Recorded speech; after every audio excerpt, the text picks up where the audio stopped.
प्रभु हनुमानଙ୍କ अलौकिक महिमा आध्यात्मिक परिवेश भितर धूमधाम सह पालित हो प्रभु हनुमान मंदिर वार्षिक उत्सव।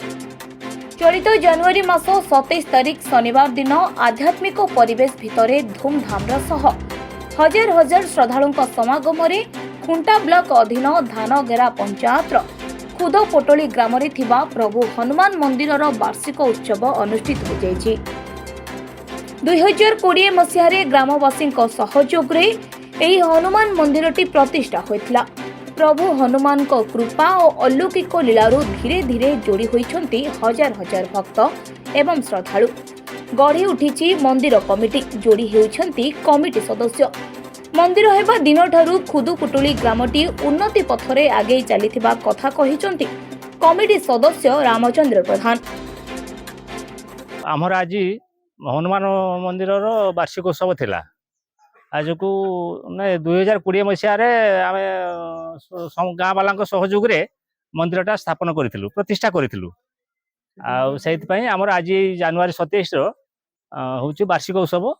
आउे पूजा पटल होता संगे संगे प्रसाद सेवन भी कराई।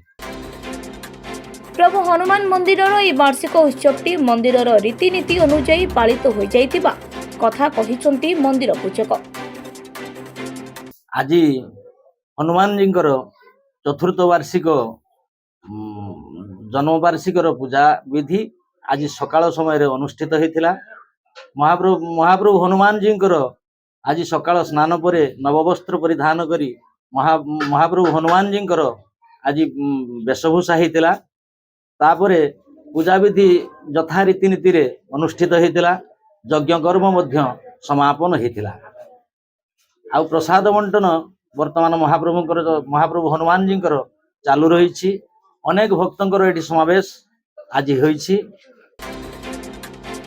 तेज हनुमान मंदिर वार्षिक उत्सव रे हजार हजार श्रद्धालुं सहित बहु मान्यगण्य व्यक्ति विशेष नेता बुद्धिजीवी उपस्थित रही प्रसाद सेवन करी तृप्ति लाभ करिसेंती। मयूरभंजरू संजीव कुमार रणजीत को रिपोर्ट, विप्लवी परिक्रमा।